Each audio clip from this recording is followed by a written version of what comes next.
आप बड़ा आशीर्वाद दे रहे हैं, बहुत आशीर्वाद दे रहे हैं। पहुंच जाती है वो अलग बात है कि ये सरकार डीजल पेट्रोल नहीं दे पा रही है तो थोड़ी देर में पहुंचती है।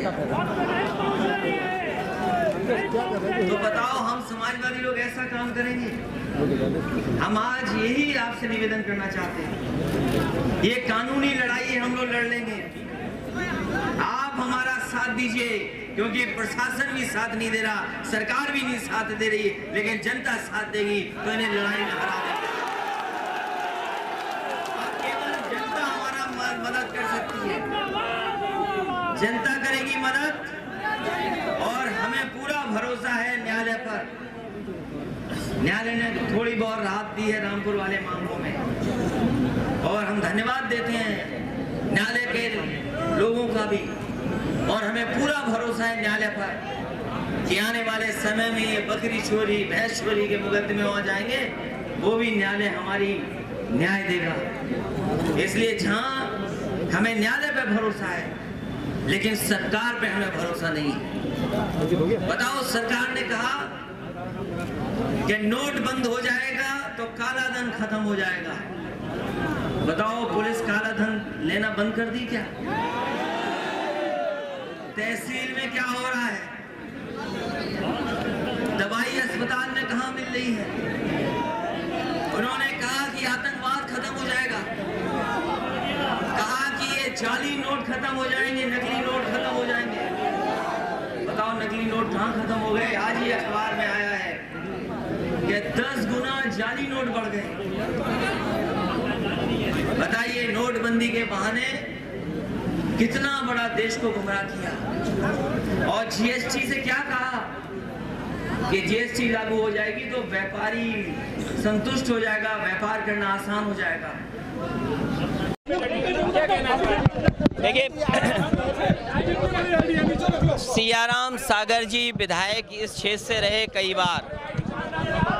विधायक सियाराम सागर जी इस क्षेत्र का नेतृत्व किया उन्होंने, और नेतृत्व करते करते यहाँ के जनता के बीच में रहे, लोकप्रिय रहे, और राजनीति में जो जीतना हारना लगा रहता है, लेकिन उनका सम्मान जनता के बीच में कभी कम नहीं हुआ।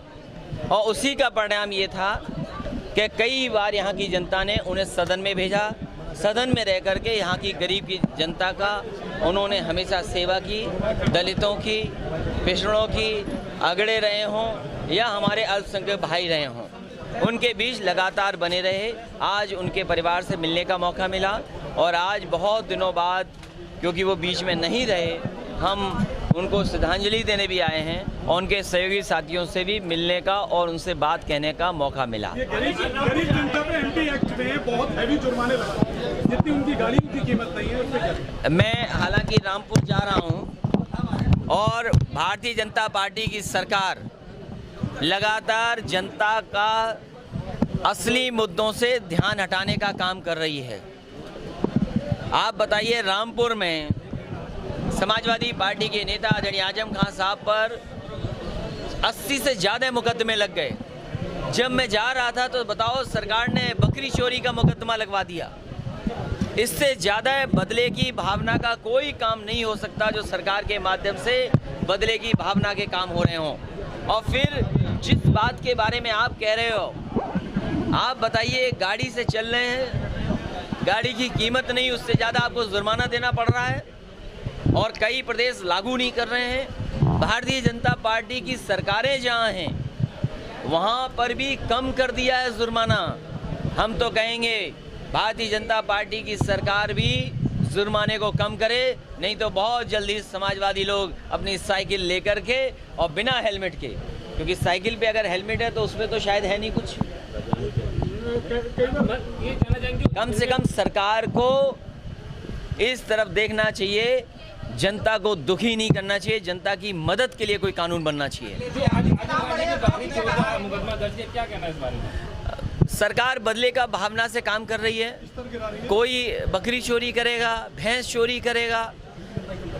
सवाल ये नहीं है बकरी और भैंस चोरी का, सवाल ये है कि आने वाली पीढ़ी को लिखा बनाने के लिए उन्होंने यूनिवर्सिटी बना दी। समाज को नई दिशा देने के लिए यूनिवर्सिटी बना दी, इसलिए सरकार नाराज है कि आपने बच्चों को पढ़ाने के लिए क्यों ऐसी यूनिवर्सिटी बना दी, इसलिए उन्हें मुकदमों का सामना करना पड़ रहा है। आपने कहा 80 लाख लोगों को कैद कर रखा है और उत्तर प्रदेश वाले नहीं समझे तो आपका भी नंबर है क्या? नहीं, मैं कह रहा हूँ प्रेस के लोगों, आपने नमक रोटी की कहानी बनाई थी, आप कहाँ पहुँच गए होते। हम तो कहते हैं कि आप भी सच दिखाओ, और जब सच दिखाओगे तो आप भी जानते हो कि आपका स्थान कौन सा हो सकता है। हाँ, ये बात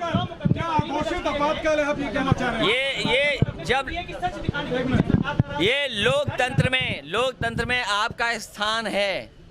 आप भी एक खंबा है लोकतंत्र के, आप भी लोकतंत्र को मजबूत बनाते हैं, सरकार को दिशा देते हैं, सरकार को समय समय पर टोकते हैं।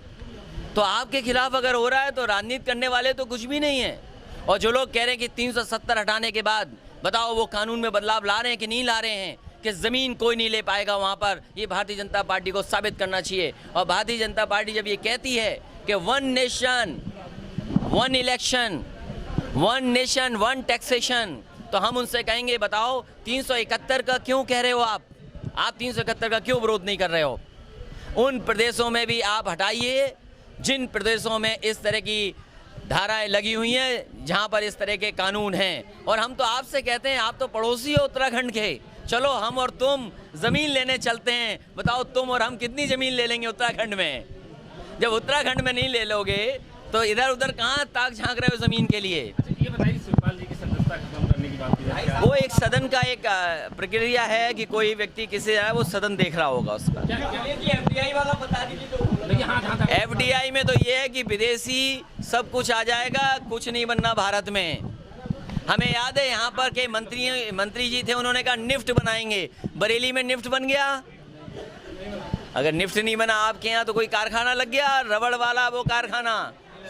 बताओ मंजा बनने लगा आपका, देसी मंजा।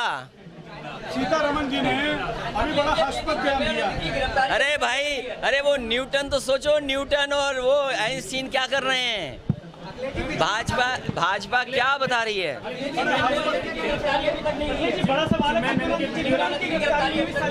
क्या चीज। देखिए आप तो बीच में रह रहे हो, आपसे अच्छा कोई समझ नहीं रहा होगा। एक तरफ सरकार किसी को बचा रही है, एक तरफ सरकार किसी को परेशान कर रही है। आप बीच में हो, बरेली वाले हो। रामपुर में क्या चल रहा है वो आप जानते हो, शाहजहांपुर में क्या चल रहा है आपसे बेहतर कोई नहीं जानता। अच्छा, एक आखिरी सवाल। अरे बीच में रहने वाले को दोनों की पता है। एक आखिरी सवाल, सीतारमण जी ने अभी बड़ा हास्यास्पद बयान दिया है कि वो ओला उबर चलने लगी इसलिए गाड़ी नहीं खरीद रहे। मैं उनको सीताराम करता हूँ।